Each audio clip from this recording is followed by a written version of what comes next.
Hey everybody, Mr. Noble here. Welcome to week number 8. This video is intended to introduce this week's work. But more importantly, it is a new approach, a second approach to analyzing poetry. Last week, you remember, we looked at the TP-Cast protocol, which is a pretty standard way of analyzing poetry in an AP literature classroom. Through this protocol, we can examine beyond the literal interpretation. This gives us something to write about when we are producing our essays. We're working on the AP literature exam. But I am arguing here this week that poetry is about something much more than the TP-Cast protocol. Much like a stage play is written, a drama is written to be put on a stage, a poem is meant to be experienced, not just analytically read. And so this week we're going to look at some poetry and try and think about balancing both of these two things, our analytical interpretation and basically the way we experience the poems. The internet defines poetry as a literary work in which special intensity is given to the expression of feelings and ideas by the use of distinctive style and rhythm. You should immediately think, hold up here, expression of feelings and ideas, that is not an analytical process, right? That is not something that we should have a set of protocols to go through. But AP literature is what it is, and we can learn a lot by going through poems in this way. But I'm arguing here that we are going to do that and something else in addition, and that's what we're looking at this week. Clint Smith, one of my favorite poets, we read one of his poems last week, said this about poetry. He said, "Poetry is a means of asking yourself about the world and why the world exists the way that it does." I like this definition a lot more, right? It's about experiencing the world around you and looking through the eyes of other people. It's not necessarily about checking off boxes, counting rhyme schemes, things like that. So this week we're going to look at it through this definition and get away from the TP-Cast stuff as a general rule. So a couple things that poetry is not. The first thing I would say is it's not always looking for a lesson or moral. That is part of the TP-Cast protocol. That is part of what we do when we read. But I would argue that we limit ourselves when we only look for a moral. There could be one in there. There could not be one in there. So don't get stuck on what is the moral of the story here. And then the second thing, don't always look for poetry to be beautiful. So it may be an experience of feelings, but it does not necessarily have to be pleasant. Okay, so as you go through poetry, keep these two things in your mind. Don't always look for a moral, and don't always look for beauty. It may have neither of these things. So I'm presenting to you today a new protocol, which I call the 3 brains protocol. And you may have heard something similar to this in the past. The idea is that there are 3 different brains in our body. This is kind of an abstract idea, but there is a head brain. When you think about something, you observe something that's related to logic. There is the heart brain, which is more about how you feel things, the emotions of things.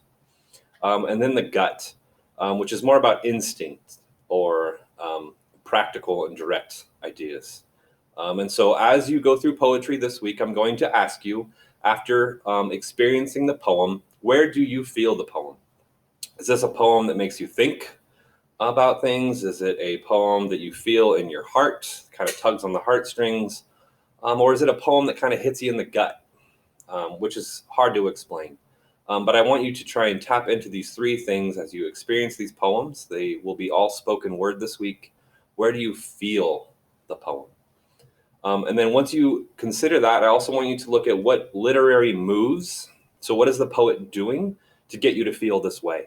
So instead of focusing first on what the poet is doing with the mechanics, we're going to first feel the poem and then think about how the poet used their poetic moves to get us to feel that way. And then the third part is, why does this poem work? And it may not work. So the feelings, the moves, we put them together, and then we analyze the poem that way. So this is much more of a reflective process, an experiential process, and less of an analysis of what's going on. Together, these two approaches I have here for you, the analytical TPCast approach, the purpose is to analyze poetry, basically so you can write about it. It gives us lots of tools to write about it, but I would argue this approach is limiting. It does not ask us to consider our feelings, and it does not let us be very creative. And then the approach I want you to look at this week is experiential. We call this the three brains. And this analyzes poetry in a way that gets us to think about ourselves and the world around us. And it gives us the ability to reflect. This approach can be limiting because it's not very critical. I feel this in my brain. I feel this in my gut. Everybody's going to have a very different experience in most cases. And so I would argue that these two approaches are best used together, right? So what are you seeing? Run through the TPCast. But then balance that with what are you experiencing? What do you feel when you read or watch a poem? And so this week I'm asking you try out balancing these two by focusing not only on what is the poet doing mechanically with their structure, their words, their figurative language, but especially what are they doing to get you to feel, to connect with them? Because that is what poetry is actually about. There are 4 terms that I'd like you to add to your notes. This week, I'm not going to have you go through and send me a picture, but I would put these in your notes. The first is repetition, which is obviously the repeating of words. So look for times when the author, the poet, repeats lines, repeats words, and then I would argue those are places to focus on. They're trying to get you to look at the repetition. We're going to look at rhyme in a pretty general sense. You guys know what a rhyme is, usually at the end of a word. So look for that. Alliteration, something you should also already know about, is the repetition of the consonant sounds. 5 feathered pheasants. Susie sells seashells by the seashore. And then something called assonance, which is the repetition of vowel sounds. Long, low, moan.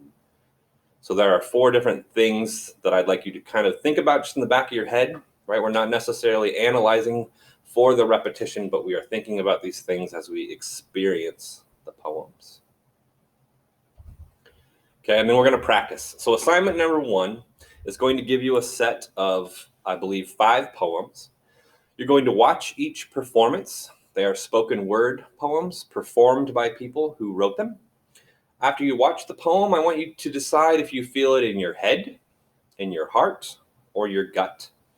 And then I want you to write a few sentences of reflection for each poem, put this on a document, and then you will submit that for assignment number 1.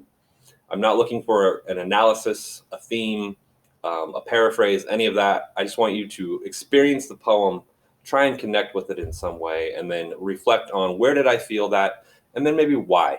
So I felt that one in my heart because of blank. I felt that one in my head because of blank. Okay, the poems are right here. The first one is called Tamara's Opus by Joshua Bennett.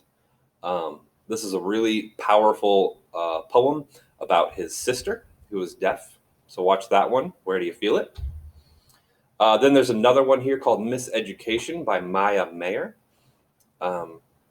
talking about basically the school system and how girls are treated in the school system.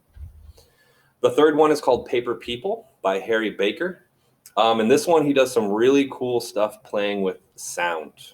So you'll notice that some of these poets are not necessarily trying to deliver a message as much as they are playing with language and playing with words and sound. So this is a very interesting look at sound in poetry. Number 4 is And Still I Rise by an extremely famous poet, Maya Angelou. This is one of her most well-known poems. She performs this one here. I think this poem is interesting because you can really see her character in the way she delivers it. And for this one, I would look out for some repetition. What is she trying to say with a repetition? And then number 5 is a really cool poem by Savan Bartley called Elementary. This is called a cipher poem, which basically means there is a code hidden inside of the poem. So he's chosen a structure, and as he goes through the poem, you kind of figure out what he's trying to do. This one, again, is focused almost entirely on the sounds of language and less on the message. But I would definitely argue underneath what he's doing, there is a message. So try and pick up on that. So you're going to watch all 5 of these poems, write down a few sentences of reflection on each one, and then you will submit that for assignment number 1. Here are the instructions for that. So where did you feel the poem and why? And that's as far as you need to take it. Okay, and that's the end of lesson number 1. Lesson number 2, so the only other thing I'm going to ask you this week, and when you click the next button in Canvas, it will take you to the page to turn this in, is to write a poem. So after you've gone through these 5, you've reflected, all I'm asking you to do is to write your own poem. This could be an awesome assignment for some of you. This could be torture for some of you, but I just want you to try. Your task is to write a poem about anything, literally anything you want, as long as it includes the following criteria. So this is your chance to use your voice to be creative. I'm asking that the poem has at least 16 lines to challenge you to put something together. I'm asking that the poem has a title that you have chosen that some way helps the reader know what your poem is about. And then you must include the following. So 2 examples of alliteration, which is when you repeat the beginnings of the words. Susie sells seashells. Include 2 examples of repetition, 2 examples of rhyme, 2 examples of assonance. Those could be double dipped, so your repetition could be your alliteration. That's fine, I don't care. As long as you have those things in your poem, then you are good to go. My goal for you here is to not only use your creativity, but to start thinking about from the other end, how are poems created? How is language put together to make a poem? I do not expect you to be a brilliant poet. I just want you to try. So this week, in summary, you're going to run through the slide presentation. You're going to watch those 5 poems. You're going to do some reflection on each of those poems about where you felt them and why. You will turn that in for assignment number 1. And then assignment number 2 is a poem that you shall write.